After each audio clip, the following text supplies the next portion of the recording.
Hey guys and girls, Board now back with you to talk about the latest Better Call Saul. So this is Better Call Saul Season 6, Episode 11. It is called Breaking Bad. Try and keep up, no confusion, no slip of the tongue. It's really called Breaking Bad. So this is the Walt and Jesse cameo one. Who knows, they might reappear next week, I'm not too sure yet, but we're obviously in the end game now, and we finally get their cameo. Let's face it, if they were ever going to make an appearance, it was in an episode called Breaking Bad, for God's sake. But once again, it's all about really how Saul Goodman breaks bad, and about how Saul Goodman just can't leave well enough alone. And once again, we see in this episode as we flash back and forth really brilliantly between the two timelines. We flash back and forth between the black and white timeline and the post-Breaking Bad world. And then we flash back and forth sort of towards the end of Breaking Bad itself. And that's where we get, obviously, the Walt Jesse cameo. But once again, a really tight, fascinating episode with lots of little meaty, character stuff going on. Lots of intriguing stuff going on again, and it's really clever the way they flash back and forth and keep it all really, engrossing to watch and sort of coherent. But it's sort of what's good about the structure, I think, in this one is just how for a long time you're sort of wondering how these two things are going to connect, apart from the fact that obviously eventually they will line up. But what you see by the end of the episode is just how there are sort of thematic links to the two things. So it's all very nice. So I'll just talk about the start of the episode, really. It actually starts with the colour, so in the actual Breaking Bad world, so jumping back from the past, or into the past, I should say, and the actual opening is Saul being, kidnapped. He's in, the back of a truck. It seems he's got the hood on, he's screaming for his life. He said, "No, it wasn't me, it was Zero."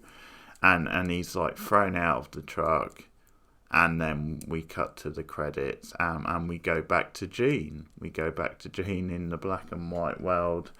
And this is a really good start to the episode, because we see Francesca, his secretary, her sort of home life now, kind of post the events of Breaking Bad, how she's kind of living with, he's got these two tenants who are couple of dopehead, couple of really douchebags. It's enjoyable seeing her put them in their place, but then her driving along and the paranoia we feel in that scene where she feels like she's being watched.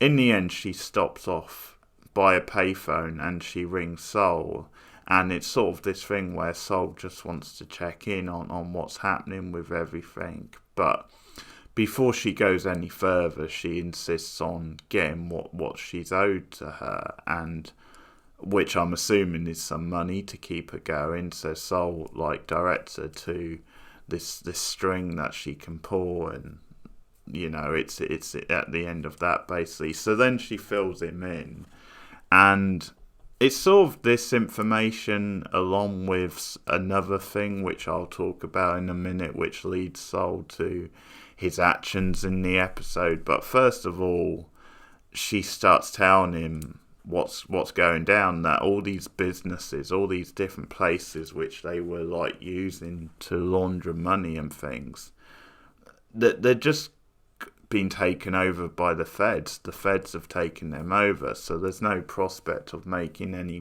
more money from them. Francesca even says to Saul, then she gave up this fraud account where she was using a fake name, or then it was attached to her. She said, "I had to give that up to the feds." Saul's reaction to that is pretty funny, but you can see how desperate he's getting, and how this news hits him. Then essentially the money's drying up, and he's going to need a new source of income. But it's quite a sad scene in many ways because of like poor Francesca, who's like very innocent in all of this, didn't really bring any of this on herself, but she just updates him and says, even on this farm where they've placed me, like it's my life is worse really, and that's sort of a cruel irony if that's true, because she said she always feels like, or occasionally feels like, she's being watched. Her life isn't really that great type thing, and it's just this cool irony where, in theory, she's now got witness protection. She's sort of out of this life, in theory, for good, and yet she still feels like her life kind of sucks. So that's sort of cruel irony right there. And she fills Saul in, and the big news is then she got a call from Kim, she tells him, and that Kim was asking after him. So this motivates Saul to try and contact Kim in the next scene. So he goes to another payphone, he makes a call to a place of work where he thinks Kim might be, where she might work, asks for her, and then, wouldn't you just know it, damn this show, it actually cuts away, and it like has a shot from outside the phone box at a distance, and you've got traffic sort of rushing past. So we see him talking on the phone, but we can't hear what he's saying. And when it cuts back inside the phone box, Saul starts losing it. He starts screaming, smashing the phone receiver, and that's it. So we don't actually know what was said, whether he was talking to Kim, if he couldn't get her on the phone for some reason, if he had found out something about her. We're not sure what set all this off, but it's an interesting moment because part of the power of it is us not knowing, us being at a distance, seeing his reaction. But it also makes you wonder, have they chosen this as like the last hint of Kim in the show? Like, are they going to just leave this on a knife edge now and not address it in the next 2 episodes? Like, will it just be this thing where the audience has to make up their own mind what exactly happened? And it's a clever thing to do if it is that. Obviously, there would be frustration. Like you would really hope then Kim, then there's something else, then something more concrete is resolved, or obviously a lot of fans would like another scene with Saul and Kim, as would I, but we'll have to see. It just crossed my mind, and the nature of the scene and just how ambiguous it was, and just the power of it, just watching him and then see him like lose it and stuff. It just crossed my mind, and that could be something they do where this might be the last thing, any sort of hint of Kim in the show, and we don't know exactly what happens. All we do know is that it motivates Saul and draws him back into the game, because obviously whatever it wasn't good news, and it sort of leads him back down the old path again. So this then leads him back into Jeffrey's life and pulling Jeffrey back into the whole shebang, which is obviously not good. Jeffrey comes back home and he finds Saul there, or Jean as he's known here, talking to his mother, and she's got like this new laptop which Jeffrey brought her, and they're watching those like funny silly cat videos on YouTube, which is a whole thing, and she's having a whale of a time, and Jeffrey's quick to say to Saul like, no, this was just a small cost, this computer didn't cost much. And obviously, like, it's part of the act, so Jean is kind of like, well, yeah, I say it's a good thing, nothing wrong with that. But obviously, because of what Saul said at the end of last week's episode, Jeffrey's quick to point out, or at least claim that this computer doesn't cost much, and he's so nervous about that then because of what Saul has on him. Then he's even like repeating it when they go down to the basement. He's making it clear, I'm living my life as normal, no big purchases. And obviously Saul doesn't care about that. He just wants to drag him into another scheme. Because obviously now, A, because he needs the money, and B, because, whatever happened with Kim on the phone. So he convinces Jeffrey to do it one last time, and this is, I think, even more tragic than Saul getting dragged back into it is dragging Jeffrey back into it. But that's what happens. The other guy gets dragged into it as well. And once again, it's the fun sort of Better Call Saul, like caper style thing where you know they're up to something, you're just not quite sure what. You watch it unfold. No, it's not as good as last week's, and it's not as good as some of the others, but it's still pretty damn enjoyable to watch. So, like, Saul keeps... There's this guy at the bar, this drunken guy who... The scene opens with Saul doing really bad drunken karaoke, but it's really funny. And he's basically this guy, he's losing bets to him on purpose so he can take the guy in and set him up. And there's this thing where Saul is pretending to be drinking and drunk, but he's really not, because he's got one of those like pipes coming out from his like body, and so the booze is going through there basically. So he's not really drinking, he's not really getting drunk, and the guy's getting drunk. And then what happens is he wheels him out, and Jeffrey pulls up in his taxi, takes him to his house, and sort of sets everything up, make sure the door is like on the latch or whatever. Make sure the guy goes in, lays down, obviously passes out because he's so drunk. And then the other guy, I forget the other guy's name, but he comes in. And he then starts taking pictures of the guy's stuff, back and forth, different things. He takes pictures of his bank statements, of his like photo ID, different stuff, and sort of later we like cut between obviously stuff that's going on in the past. But just to stay on this thread, we then see them do it to more guys, and we find out that what they're doing is they're like taking their identities, or they're getting like proof of their like ID cards and stuff. And when we see them, so I think it is, take it to this guy at one point who, he gives him like money for like the fake ID sort of thing. So they're making money through that, and we just see them getting dragged into this life where it's very fast paced, lots of money. You see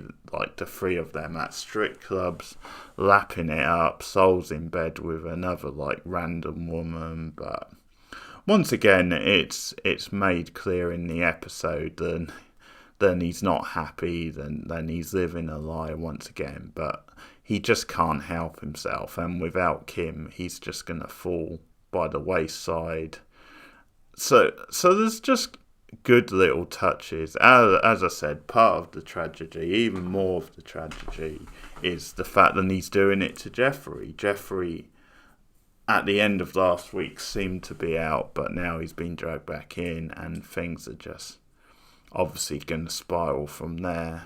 But there's sort of good little touches. Like one touch I like is how there's a shot of Saul in his house at one point where he's just laying there, watching the TV, watching some generic, like really silly type show, and just the whole mood is, and his life is like wasting away. And then it cuts to Jeffrey's mother, like just watching those cat videos on YouTube, and once again they're just making that little connection. But anyway, it's sort of, I can talk a bit more about this, but to round it off, that section is then like they come upon this case where this guy who Saul meets at the bar, he's got cancer. He's taking tablets for like cancer treatment, and once again it makes Saul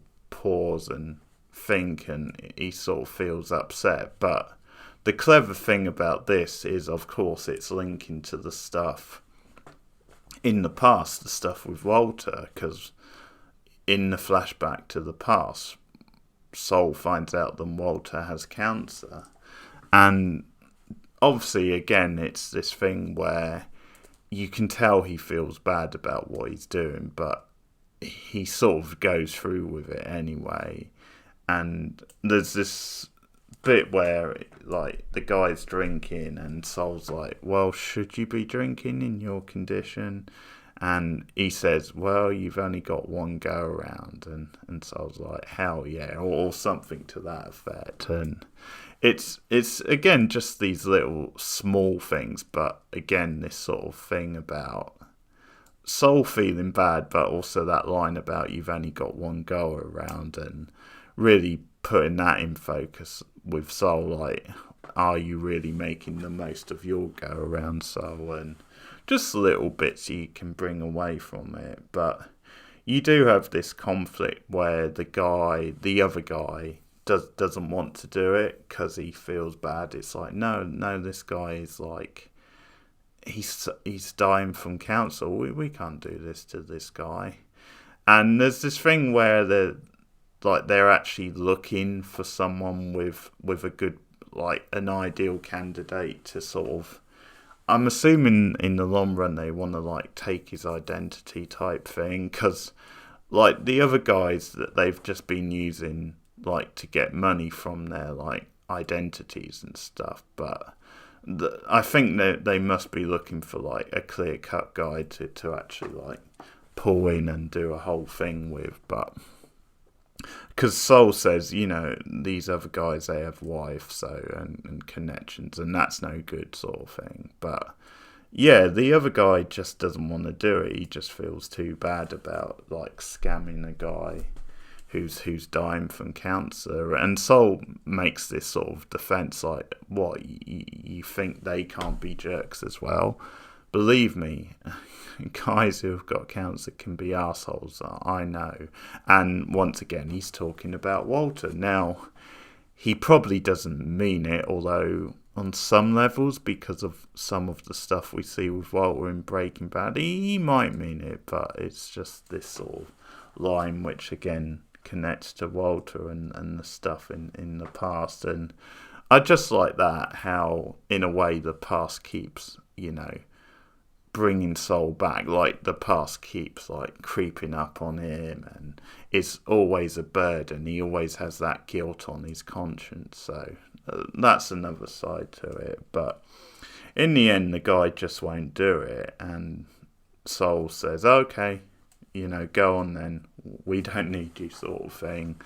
And he gets Jeffrey to drive him over, and Jeffrey is, like, having doubts again and questioning this, but Jeffrey drives him over, and we actually get, like, this cut between the two, like, time periods where we actually see, well, I'll talk more about the Walter stuff in a minute, but we see, like, in the past, Saul, like, going into the high school where Walter works, and then, like, we cut back to the black and white stuff, and we see him, like, just break into the guy's house. So that's sort of the end shot.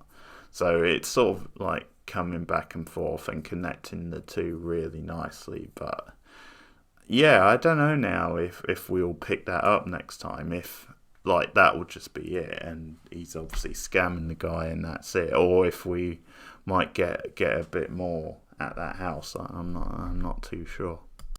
So yeah, the big cameos of the week from Walter and Jesse, Bryan Cranston, and Aaron Paul.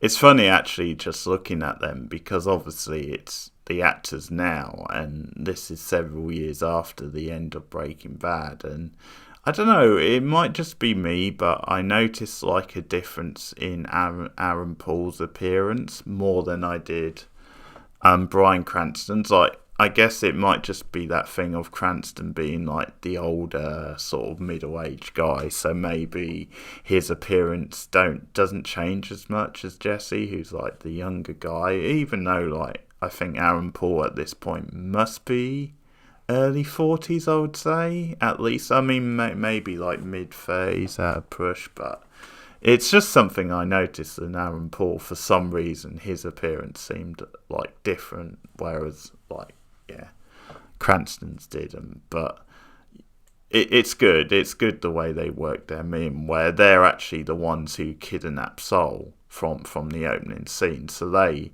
drag him into like the camper van, and they're obviously supposed to kill him, like someone's hired them to kill him, but they don't go through with it. Instead, they show him the whole operation and reveal, hey, this is the camper van where we've been cooking drugs.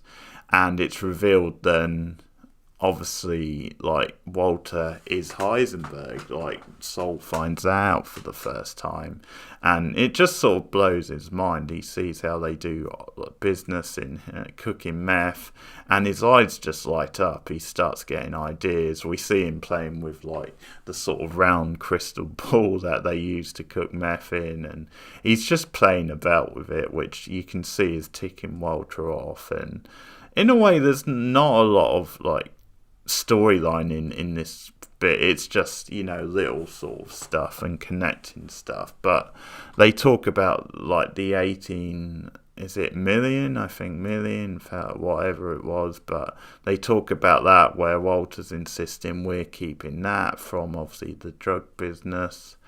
And there's just a little bit where obviously Saul is getting sort of, he's obviously very edgy, but he's also excited about maybe he's smelling up potential business opportunities with them. But yeah, there's this stuff where they sit down and like Saul's desperate for them to drive away, but they have to wait for the camper to sort of heat up again before they can drive off. So you have like these tense, awkward exchanges. It's really clever actually how like Saul finds out that Walter's dying from cancer, because he can just tell by the way he's coughing like insistently and how like uncomfortable he is. So once again we get the sort of like dramatic pause from Saul where he's just very awkward, even though he's playing the sort of quite sleazy, creepy, corrupt sort of Saul type thing. In to their face type thing, he's sort of acting like classic Saul. You do see that humanity in his reactions to like when he realises that, oh, Walter must be dying type thing. And it's just this clever thing, as I said, the way that comes up in the future in the black and white stuff, where obviously the link between Walter and that other guy, you know, the one they're playing, him dying from cancer as well. So there's just little nuggets like that. And Jesse also asks who's Lero, because Saul was screaming at the top of his lungs, it's not me yet, Lero did it. And Saul just quickly like changes the subject. He doesn't want to get into that with them, and they eventually drive away. But once again, this whole episode is about Saul not being able to help himself, about him being drawn back into the world, about how he sees a certain opportunity, and no matter the risks, no matter the consequences, he just can't help himself. So we get, once again, all this stuff is just little stuff connecting both like timelines. So for example, there's a nice transition shot actually at the end of that scene where the camper van drives off and they've done like a shallow type grave, which Saul, you know, in theory was going to go into. And it just then cuts to like the black and white from that shot of the shallow grave to like Saul in like the present. And later on we see like Gene buy this ridiculous sort of exercise type thing then you lay down on and you flex your muscles, and it's the same one that we later see when we jump back again, the flashback to Saul. He's like in his office laying on it and just doing these different like muscle exercising. Looks like a right douche doing it, but Mike comes in, and it's a nice little cameo from Mike in the episode because it's vintage Mike, where he's just looking at Saul gone out, and it's like, what are you doing? And he's got this deadly serious tone where Saul wants him to get on with the business, and like Mike's no, I'm not going to talk to you while you're doing that. I'll wait till you finished. And it also shows, like, I think how professional Mike is, and he just won't talk business until Saul like is giving him like his undivided attention. So that's classic Mike right there. But yes, Mike obviously like works for Saul, still gives him like background information on certain people, like could they be like potential clients. And at one point Saul asks him about Walter White, and the thing about him having cancer comes up, and Mike tries to steer Saul away from him, like just tells him this is one you need to leave alone. It's not ideal. I can't remember what he says exactly, but he just tries to put him off it. Says that this is like a dead loss. This one would be trouble. It's just best to leave it alone. And even though like Saul kind of like indicates in the scene that he will, you can sort of probably tell that then he really won't. And that obviously comes to pass later on, because as I said at the end of the episode, we cut to him going into like Walter's like science, into the school, like, and the science poster, and then it cuts to the other scene at the end. So yeah, some really nice stuff with the way it works. The Walter Jesse cameos into like this whole thing, and the way it flicks back and forth and slowly builds, and we get some nice connected stuff. So really good stuff. That's Better Call Saul for the week / Breaking Bad for the week. So let me know your thoughts of this episode in the comments below. Like and subscribe as always.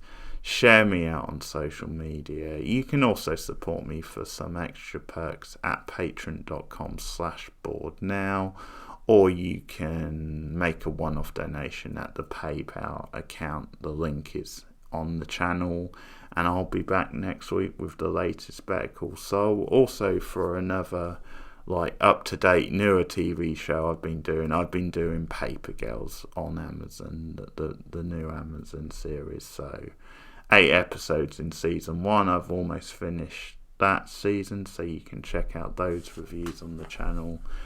And yeah, I'll be back again soon with more TV film reviews. Thanks for listening. Goodbye.